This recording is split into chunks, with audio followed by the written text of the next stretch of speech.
Kahit ano pang tukso yan, huwag mong kakagatin. Ipinakita ng isang tricycle driver sa Surigao na kailanman ay hindi magiging tama ang kumuha ng bagay o ano paman na hindi sayo matapos na isahuli nito ang malaking halaga ng perang naiwan sa kanya ng pasahero. Balitang umaabante mula kay June Mendoza. Bayani ngayong itinuturing ng kanyang mga kababayan ng isang tricycle driver sa Surigao City matapos isauli nito ang naiwang bag ng kanyang pasahero na naglalaman ng tumataginting na 100,000 piso. Kinilala ang honest driver na si Leodigario Humandos Jr. Ayon sa kanya, isang matandang babae ang kanyang inihatid sa pantalan ng mga barkong biyaheng Dinagat Island at nang pabalik na sana ito ng terminal, doon ito napansin ang naiwang shoulder bag ng pasahero sa upuan.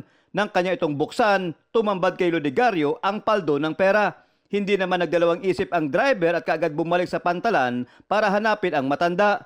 Napahagulgol naman sa tuwa ang matanda nang maibalik sa kanya ang bag na naglalaman ng pera. Bilang pasasalamat at pagtanaw ng utang na loob, binigyan nito ng gantimpala ang honest driver na si Leodigario Humandos Jr.